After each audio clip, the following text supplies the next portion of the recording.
The train ride home was long and quiet. Too quiet. No rumbling of armored vehicles, no distant gunfire, no voices speaking in hushed, urgent tones over crackling radios.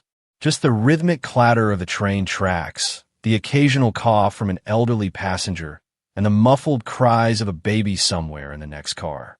He had spent years dreaming of this moment, of stepping off that train, of feeling the familiar weight of his boots hitting solid ground that wasn't drenched in blood or dust. But as the station approached, an uneasy sensation crawled up his spine. The platform was empty, save for a few people going about their lives. No one was waiting. No one was scanning the crowd, eyes lighting up with recognition. Home. The word should have meant something. It should have wrapped around him like an old blanket, familiar and warm. But as he stood in the town he had once known so well, it felt like standing in the husk of something that had long since died.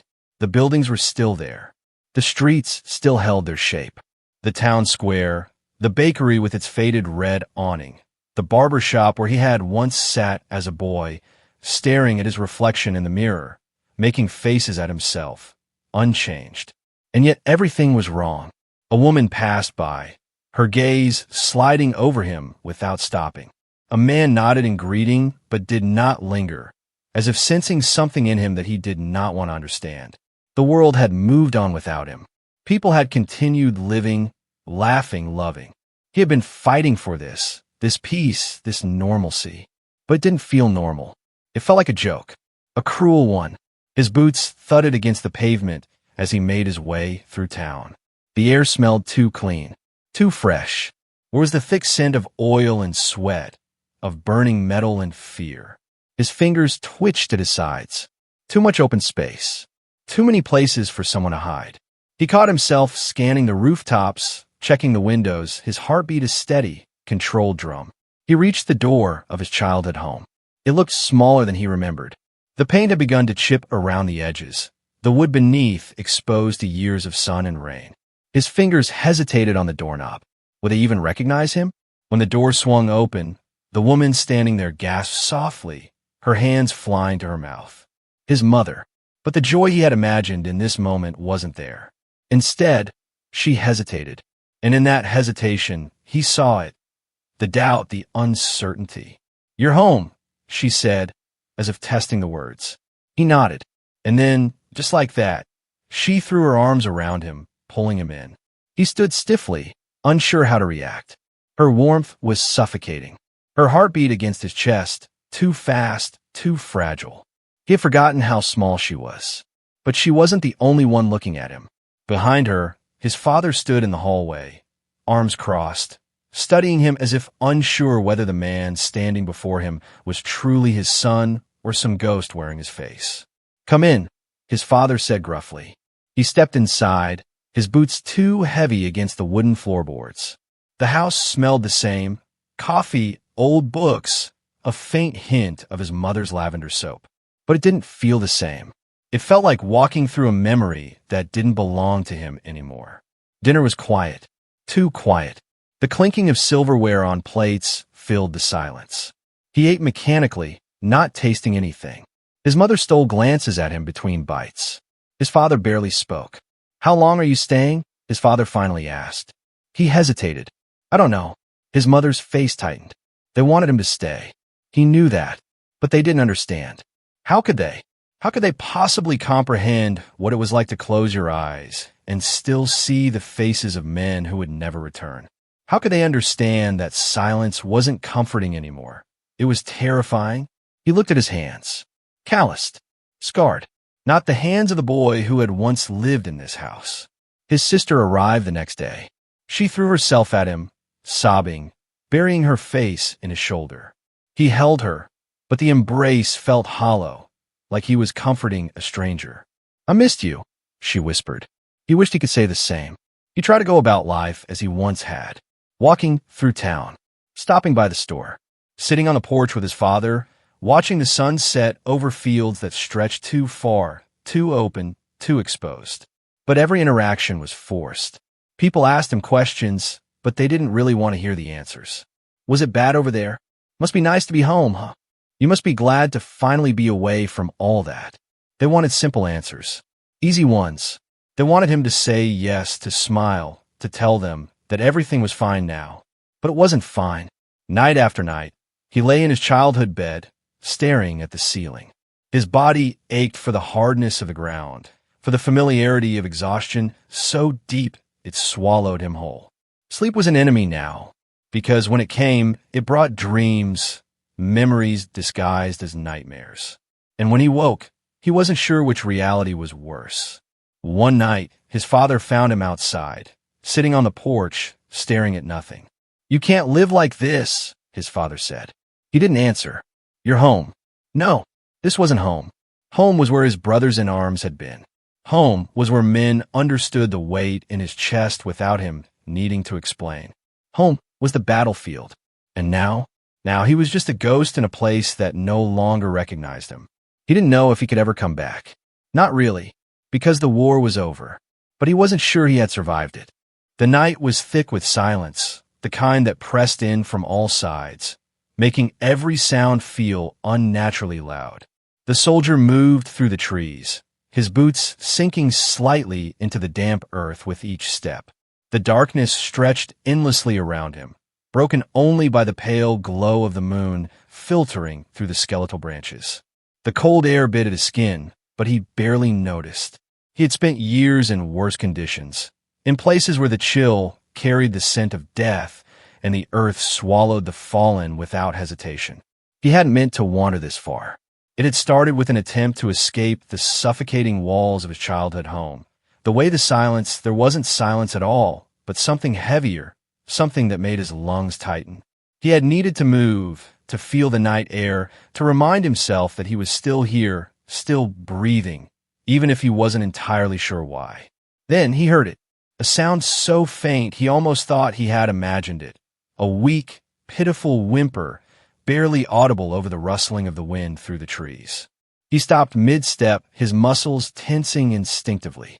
His pulse remained steady, trained not to react too quickly, but his body had already shifted into something familiar, heightened awareness, every sense sharpening, ready. He listened. Another whimper. This time, there was no mistaking it.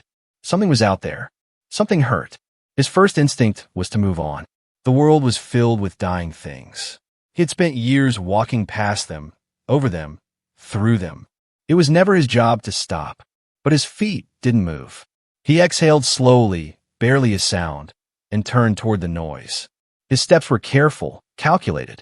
The forest was a place of hidden things, of creatures that watched from the shadows, waiting. He had been one of those creatures once, crouched in the dirt, waiting for the right moment to strike, to survive. Now he was just a man in the woods, chasing a sound that didn't belong to him. As he moved closer, the scent of damp fur and blood curled in the air. The whimper came again, weaker this time. His eyes adjusted to the darkness, scanning the undergrowth until he saw it. A small, trembling form curled at the base of a fallen tree. A bear cub. It was barely more than a shadow against the ground, its fur matted and dark with blood. Its breathing was ragged, uneven.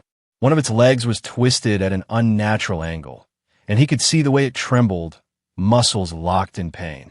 For a moment, he just stared. He had seen this before. Not in this exact way. Not with an animal, but in the way something fragile clung to the last threads of life, not understanding why it was slipping away. He had looked into the eyes of men lying in the dirt, their breath shallow, their hands gripping at him, silently pleading for something he couldn't give them. This was the same. The cub was dying. It probably didn't have much longer. The forest wasn't kind to the weak. If the injury didn't kill it, the night would. Cold, hunger, predators. 1,000 quiet deaths waiting just beyond the trees. He should have turned away, but he didn't. Instead, he crouched slowly, his movements careful, deliberate. The cub twitched at the shift in the air, its small body tensing despite the obvious exhaustion. Its eyes met his, dark, wide, filled with something that wasn't quite fear, wasn't quite understanding. Just pain. He had seen that look before, too. The cub let out another soft whimper, its tiny chest rising and falling too quickly. "Easy," he murmured. The sound of his own voice startled him.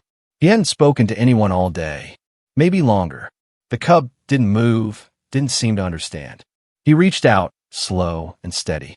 The fur beneath his fingers was coarse, damp, sticky where the blood had dried. The cub flinched but didn't fight. It had no fight left in it. His fingers moved over the small body, careful, assessing. The broken leg was obvious, swollen, bent wrong. There were other injuries too. Shallow cuts, scrapes, places where the fur had been torn away. A fall? A predator? He couldn't tell. What he didn't know was that the cub wouldn't last the night. His jaw clenched. This wasn't his problem. It wasn't his fight. And yet, his hands didn't pull away. The cub let out a soft, pained sigh, its head resting against the ground. He felt something twist in his chest. Damn it. He had spent his whole life watching things die. He had learned, over and over, how to let them go. But tonight, in the middle of the woods, with the weight of the past pressing down on him, he couldn't. Not this time. Not this one. He exhaled sharply, shaking his head at himself. At this moment, at the fact that he was here, kneeling in the dirt for something that would probably die anyway. But his hands had already made the decision for him. He wasn't walking away. Not yet. The cub barely moved in his arms. Its small body was light but unnaturally limp, as if the life inside it was slipping away second by second. He had carried men like this before, their breath ragged, their bodies broken. Some had made it. Most hadn't. The soldier adjusted his grip, careful of the cub's twisted leg. He could feel the faint tremble of its muscles, the uneven rise and fall of its tiny ribs against his chest. It was alive, but only just. And out here, in the middle of the cold, unforgiving night, it wouldn't stay that way for long. He needed to move. The forest pressed in around him, thick with shadows, the air damp and heavy. Every step was slow, controlled. The last thing he needed was to trip, to send the cub tumbling to the ground, to snap what little strength it had left. He could hear the quiet sound of the woods, the rustling leaves, the distant hoot of an owl, but he wasn't listening to any of it. His focus was on the small, fragile weight in his arms. He had no plan. His legs carried him forward on instinct alone, deeper into the trees, until the distant glow of his childhood home came into view through the branches.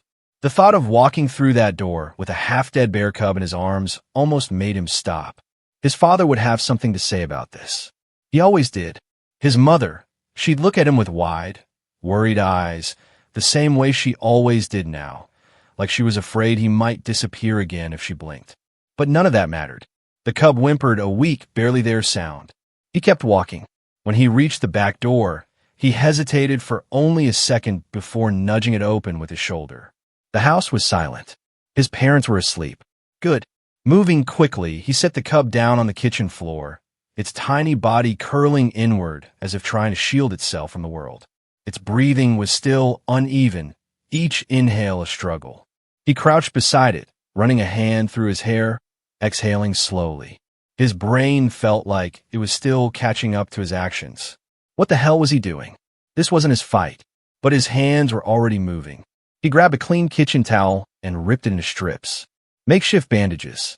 Not ideal, but it would do. He had worked with worse. The cub flinched when he touched its leg, a feeble attempt at a growl rumbling in its throat. There was no real threat behind it. Just instinct. Just fear. I know. He murmured, his voice low. I know it hurts. He worked fast, wrapping the broken leg as gently as he could. The cub's breathing hitched, its tiny claws twitching against the floor, but it didn't fight him. When the bandages were in place, he sat back, pressing his palms against his knees. Step 1. Keep it from bleeding out. Done. Step 2. Water. He reached for a bowl, filling it from the sink, and set it in front of the cub. It sniffed weakly, then barely managed a few licks before its head drooped again. Too weak. His jaw tightened. He needed food. Something soft, easy to eat. His mother always kept honey in the pantry. He found a jar quickly, grabbed a spoon, and knelt beside the cub again. This is the best I've got, he muttered. He held out the spoon, letting the scent do the work. For a moment, nothing happened. The cub didn't move. Then, slowly, its tongue flicked out, weak but desperate. The soldier let out a breath he hadn't realized he was holding. It wasn't much. But it was something. He stayed there, watching as the cub swallowed, its small body still trembling but no longer lifeless. Something in his chest ached. He didn't know if the cub would make it. But he knew one thing. He wasn't leaving it alone. Not tonight. The night pressed heavily against the kitchen windows, the darkness outside impenetrable, suffocating. Inside, the dim light above the sink cast long, jagged shadows across the tiled floor, where the soldier sat with his back against the cabinets. His legs were stretched out in front of him, his arms draped loosely over his knees, exhaustion weighing down every inch of his body. His fingers twitched slightly, an unconscious reaction to the eerie stillness of the house. The quiet was never just quiet. It was the hum of something unseen, something waiting. His gaze remained fixed on the small, broken form beside him. The cub lay curled on the floor, its breathing shallow, its tiny chest rising and falling in unsteady rhythm. The makeshift bandages he had wrapped around its leg were still holding, though the swollen limb looked no less painful than before. He had done what he could. For now, all that was left to do was wait. But waiting had never been easy for him. His fingers tapped lightly against the cool tile, his nerves restless, his mind searching for something to focus on. He should have been thinking about tomorrow, about what to do with the cub, about how to explain its presence when his father inevitably found it. But instead, his thoughts spiraled elsewhere, back to places he had spent years trying to forget. The weight of a body in his arms, heavier than this. The thick scent of blood, the sand clinging to sweat-drenched skin. The whisper of a dying man, too weak to scream. He clenched his jaw, shoving the memories away. He was here. He was home. And yet, as he sat in his childhood kitchen, in the very house where he had once been a boy untouched by war, he felt like an intruder in his own life. His focus snapped back to the cub, his muscles tensing slightly as he noticed something strange. It wasn't the injuries. Those he had seen already, had assessed, had done his best to treat.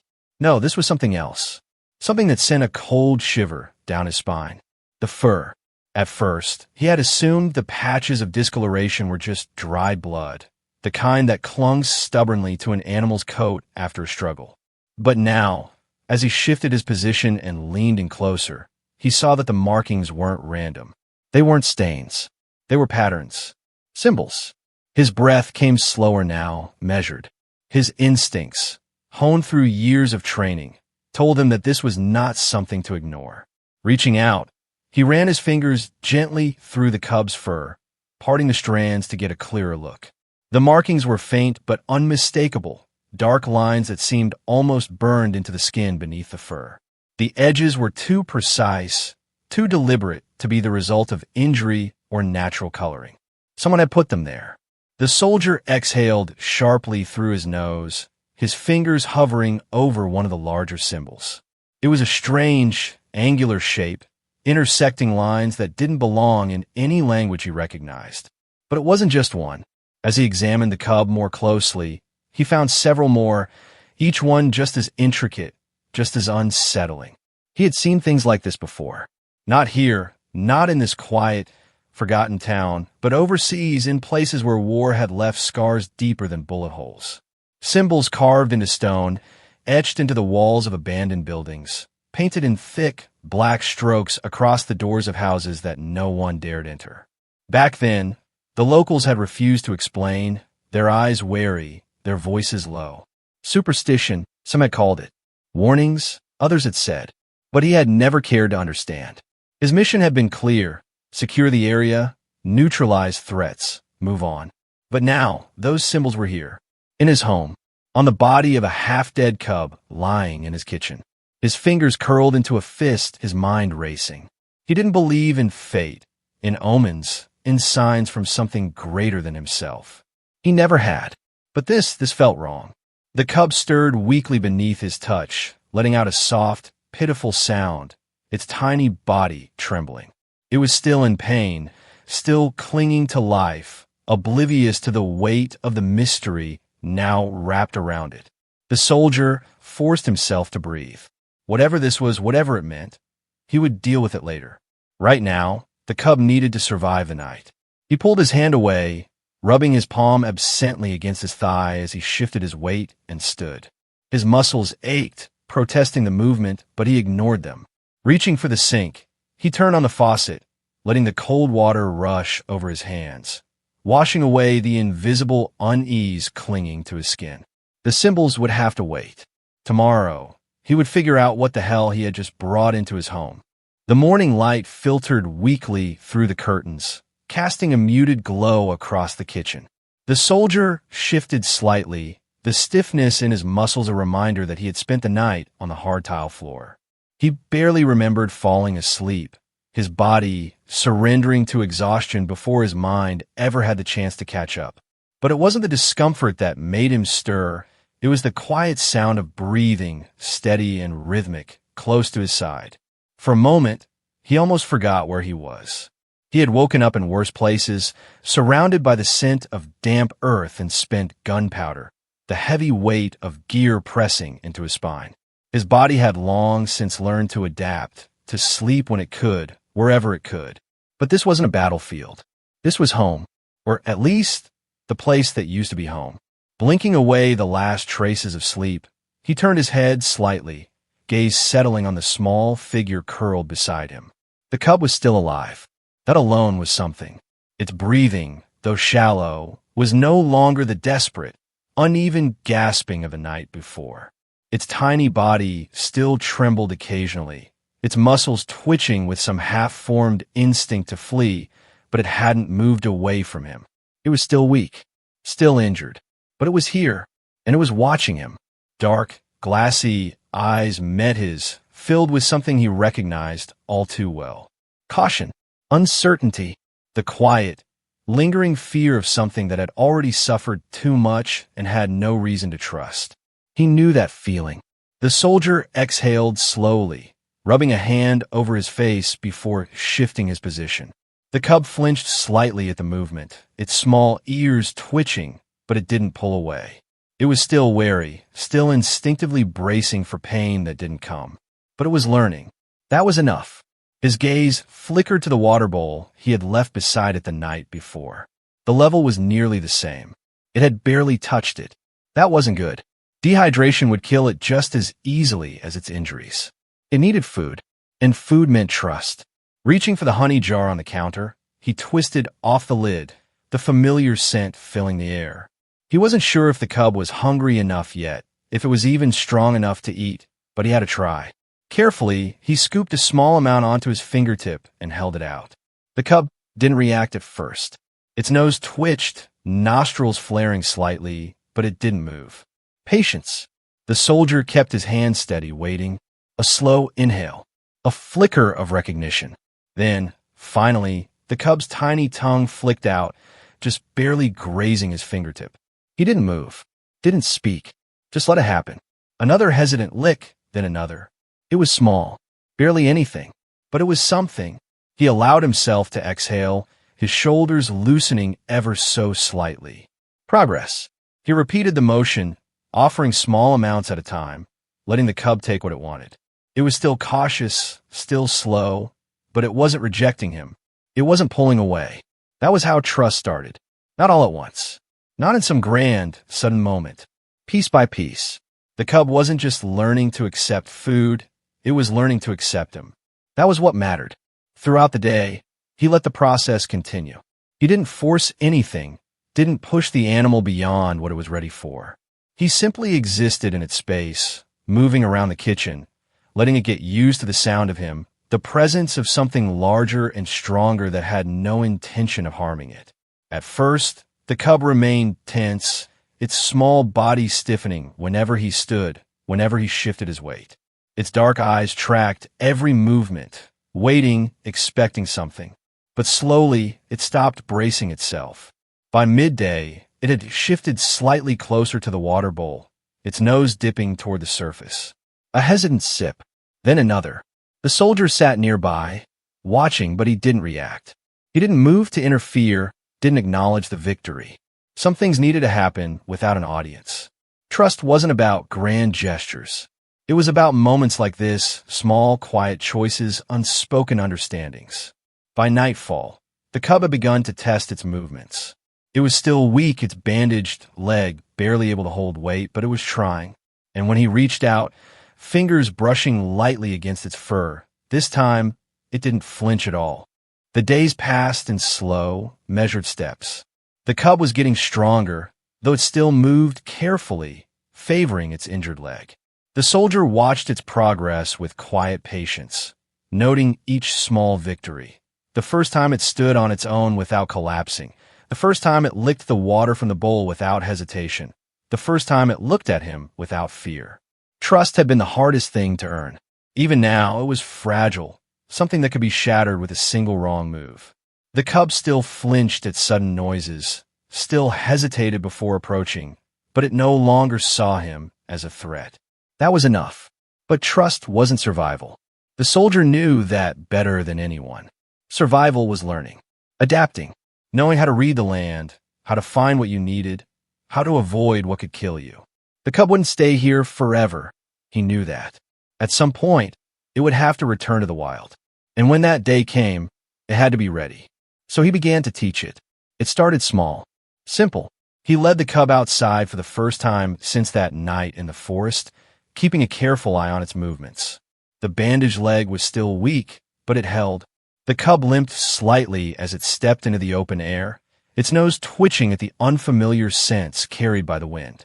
It hesitated near the threshold of the house, glancing back at him once, uncertain. He crouched beside it, his voice low, steady. "Go on." The cub blinked at him, then took another step, then another. The grass was damp beneath its paws. The world stretched open before it, vast and unfamiliar. The soldier let it explore at its own pace, watching as it tested its limits, as it took in the sights and sounds of the land it would one day have to navigate alone. That was the first lesson. The next came in the woods. He took it to the edge of the trees, where the bushes grew thick with berries. He had seen bears forage before, had watched from a distance as they pawed through leaves and branches, instinct guiding them toward food. But this cub had never learned that. It had been injured too young, torn from its mother before it could be taught what was safe and what would kill it. So he showed it. He knelt beside the bushes, plucking a handful of dark, ripe berries between his fingers. He held them out, waiting. The cub sniffed the air cautiously, its nose twitching. It hesitated, then took a step closer. Another. Finally, its tongue flicked out, tasting the fruit in his palm. The soldier let it happen, let the cub take its time. When it seemed to recognize the taste, when it showed no sign of fear, he nodded slightly and dropped another berry onto the ground. The cub looked at him, then at the berry. A pause. Then it lowered its head and ate. Good. That was how learning worked. Not all at once. Not in grand, sweeping moments. Piece by piece. Over time, he introduced it to other things. The roots that could be eaten, the water sources that were safe to drink from. He led it to the stream near the house, watching as it hesitated at the water's edge, ears flicking forward at the sound of rushing currents. It didn't want to step in at first. He understood that. So he knelt beside it, dipping his own hand into the water, letting the cool liquid trickle through his fingers. The cub watched him, eyes dark and unreadable. Then, slowly, it moved forward.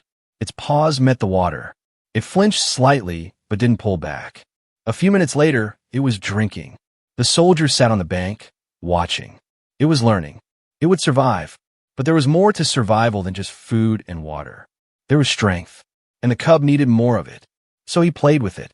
At first, it didn't understand. Its world had been pain and recovery, not games.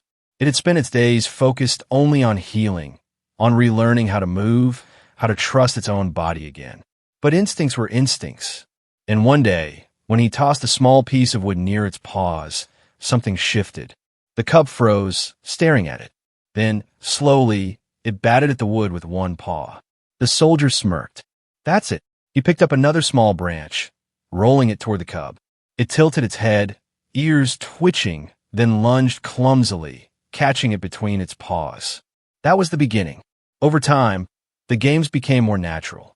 The cub's movements grew stronger, more confident. It swiped at leaves, chased shadows, even nipped at his sleeve once in a moment of curiosity. The soldier let it happen. This was how it learned. This was how it prepared. One day it would be ready, and when that day came, he would have to let it go. The cold morning air bit at his skin as he stood motionless at the edge of the forest.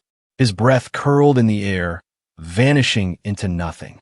The cub sat beside him, its small body barely touching his leg, a quiet presence he had grown used to.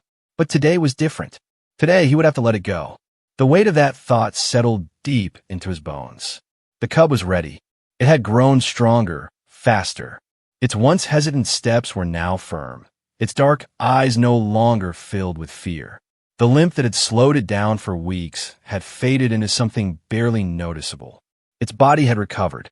It had learned to survive, to find food, to drink from the river, to move without hesitation. It was everything he had prepared it to be, and yet, the soldier found himself unable to move. His fingers twitched at his sides, his mind screaming at him to do what needed to be done. This wasn't decision. It was inevitability. The cub was a wild animal, not something that could live inside a house, not something that belonged to him. It belonged to the forest. It belonged anywhere but here. He clenched his jaw and exhaled sharply, forcing his body into motion. "Come on," he muttered, more to himself than to the cub. The cub's ears twitched to the sound of his voice, but it followed without hesitation. It trusted him. That fact made his chest tighten. Trust wasn't supposed to last. Trust was temporary. They walked in silence. The trees grew thicker as they moved, the earthy scent of damp leaves filling the air. The sun had barely risen, and the ground was still slick with dew. His boots pressed into the soft dirt, leaving deep imprints behind him. The cub followed close, its paws making no sound. It was quiet out here. Too quiet. His muscles ached from the weight of something he didn't want to name. The river wasn't far now. He had chosen this place carefully. It was the right distance from town, far enough that the cub wouldn't wander back. There was food here, water, everything it needed. Everything except him. His throat felt tight. He swallowed against the pressure. When they reached the riverbank, he stopped. The water moved lazily over smooth stones, catching the faint light of morning. The cub stepped forward, sniffing the air, its small ears flicking back and forth as it took in the unfamiliar place. The soldier crouched, resting his elbows on his knees. "Go on," he said softly. The cub hesitated. It sniffed at the water, then at the ground. It took a step toward the trees, then turned back to look at him, waiting. His fingers curled into fists. This was the part where it was supposed to leave. But it didn't. It just stood there, watching him. His chest ached. He had spent so much of his life letting go. He had let go of friends, of men who had died with his name on their lips, of places that had felt like home only to become graves. He had let go of pieces of himself, left them behind in the dirt, never expecting to get them back. This shouldn't be hard. It was just an animal, just a cub he had found bleeding in the dirt. Nothing more. He forced himself to stand. "You have to go," he said, his voice harder than before. The cub didn't move. It just blinked up at him, tilting its head slightly as if trying to understand. Something inside him cracked. His heart was pounding now, an ugly mix of frustration and something dangerously close to grief clawing at his ribs. "Damn it." He stepped back. "You don't belong here," he muttered. "You never did." The cub flinched slightly at the harshness in his tone. "Good. Let it hurt. Let it understand." He clenched his jaw, forcing himself to breathe. "This is how it works," he said, quieter now. "You go. You survive. That's it." Still, the cub didn't move. The soldier turned away first. His legs felt heavy as he started walking, each step harder than the last. His body screamed at him to stop, to turn around, but he ignored it. One step, then another, then another. He didn't look back. If he did, he knew he wouldn't leave. The forest was too quiet without the cub. The house felt empty. He had expected that. He had prepared for it. But knowing something was coming didn't make it easier.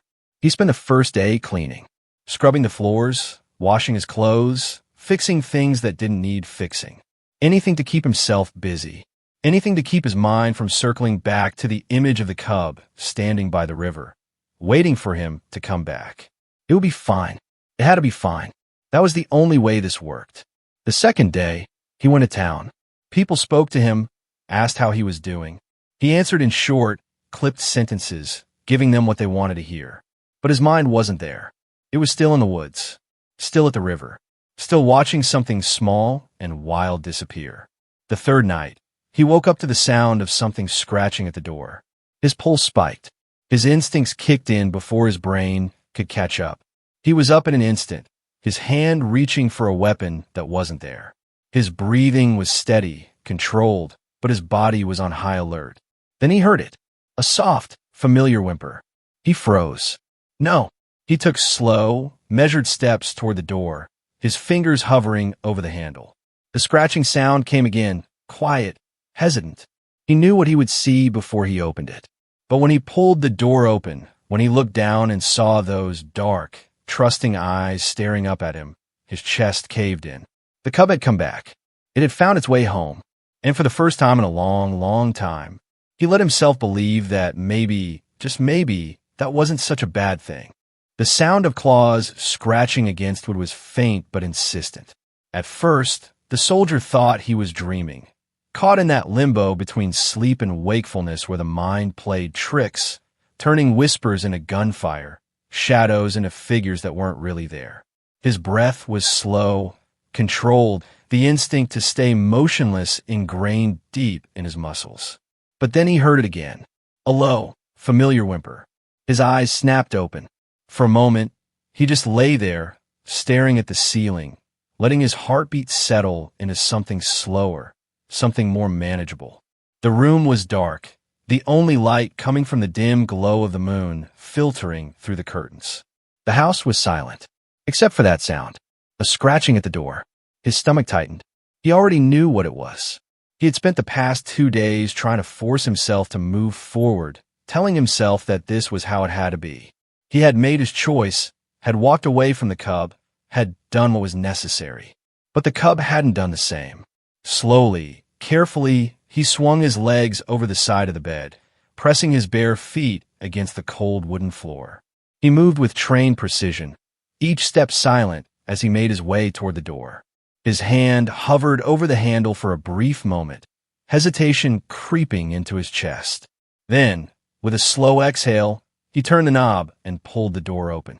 The cub sat there, its small, dark form barely visible in the night. Its fur was damp with morning dew, its ears perked forward, its eyes locked onto his with quiet determination. It had followed him back. His jaw clenched. He should have expected this. He should have known. The cub had never truly been wild. Not after what it had been through. Not after the weeks it had spent at his side, learning to trust him, depending on him. He had tried to let it go, but had refused.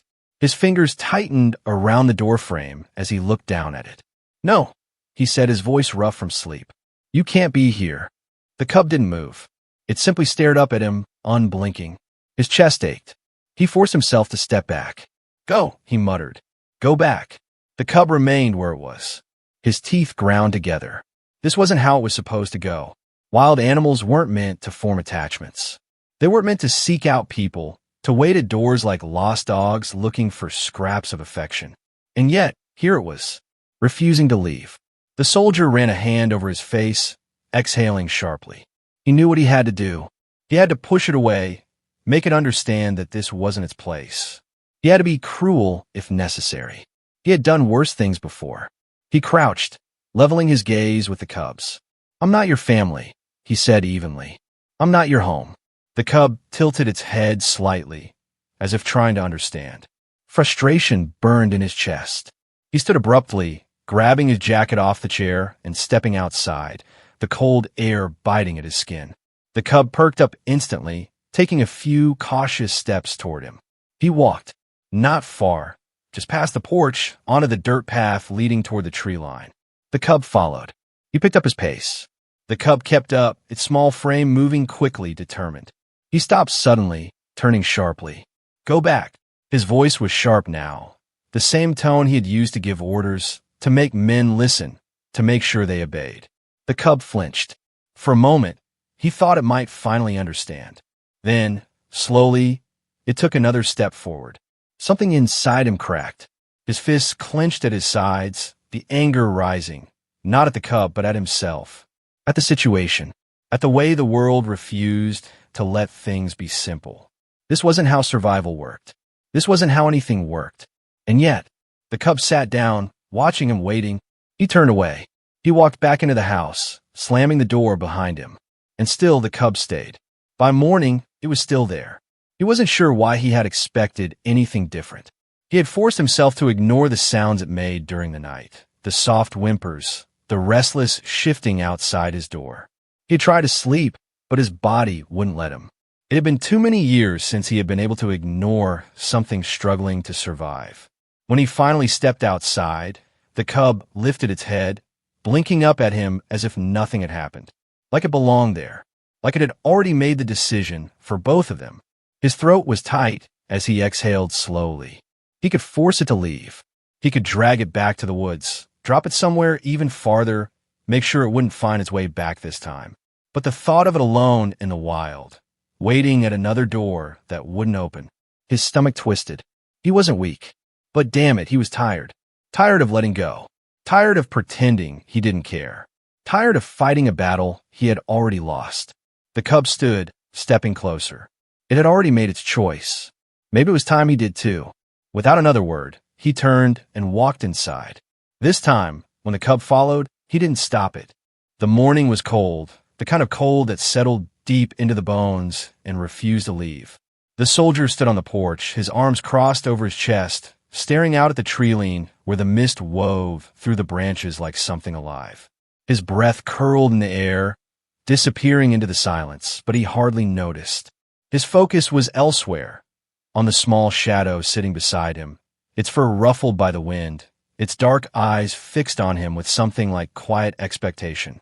The cub had followed him outside, just as it had followed him every step of the way since coming back from the river. It had refused to leave, lingering at his door like a lost thing, waiting, watching, and he had let it in. He still wasn't sure why. For weeks, he had fought against the idea of keeping it. He had told himself it was temporary. He had convinced himself that every lesson he had taught it, how to find food, how to drink from the stream, how to move through the forest, was preparing it for the day it would leave. He had forced himself to believe that was the right thing to do. And then, when he had finally tried to let it go, it had refused. He clenched his jaw, his fingers flexing slightly at his sides. He should have made it leave. He should have closed the door that night, ignored the soft scratching, ignored the quiet whimpers that broke the silence. But he hadn't.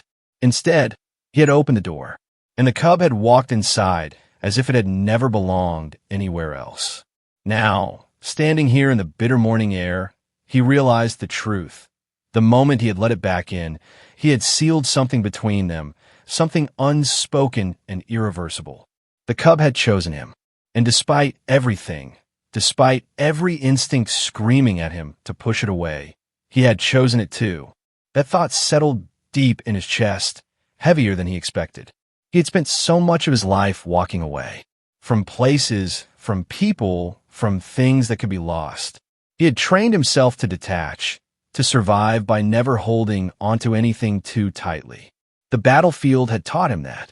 If you cared too much, if you hesitated, you paid for it in blood. But this wasn't war, and the cub wasn't something fragile waiting to be taken from him. It was here. It was alive. And for the first time in years, he wasn't sure if he wanted to be alone. The thought sent a sharp pulse of unease through him. He exhaled slowly, running a hand down his face before finally lowering it to rest against the cub's head. Its fur was thick and warm beneath his palm, a quiet reassurance against the cold air. The cub leaned into his touch without hesitation. It had already made its decision. Now it was his turn. The wind carried the scent of damp earth and distant rain, rolling through the trees like an unseen tide. The soldier stood on the worn wooden porch, his breath curling in the cold morning air, his gaze fixed on the endless stretch of forest before him. The sky was the color of steel, heavy with the weight of an approaching storm. It felt like the kind of day where things changed, whether you wanted them to or not.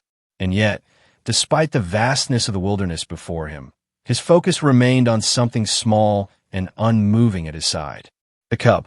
It sat close, its thick fur ruffled by the wind, its dark eyes watching him with an expression he had come to understand over time. Quiet, expectant, patient. It had followed him outside without hesitation, the same way it had followed him every step of the way since returning from the river. It no longer feared him, no longer hesitated before stepping into his space, because despite everything, it had chosen him. And now, for the first time, he had to admit to himself that he had chosen it too. The thought sat heavy in his chest, unwelcome but undeniable. This wasn't supposed to happen. When he had first found the cub, bleeding and broken at the base of that fallen tree, he had treated it like any other mission, a problem that needed solving, an objective that had to be completed before he could move on. He had patched it up, fed it, given it the tools it needed to survive. And when the time had come, he had tried to set it free, convinced that he had done his part. But the cub had refused to leave. And now, as he looked down at it, he realized the truth. He didn't want it to. His fingers twitched at his sides, an old habit from years spent gripping a rifle, from years spent waiting for orders that never truly mattered. But there were no orders here. No commanders telling him what came next. No mission to follow, no battle to fight. Only a decision. He had spent so much of his life letting go. Letting go of places that had turned to ruins beneath his feet. Letting go of people who had died before he could save them. Letting go of pieces of himself, left scattered across a battlefield that had never cared enough to remember his name. He had told himself that was what survival looked like. But as the cub nudged at his leg, as its small body pressed closer against the cold, he realized something else. Maybe survival wasn't about letting go. Maybe, just maybe, it was about finding something worth holding on to. And for the first time in a long, long time, he wasn't alone anymore.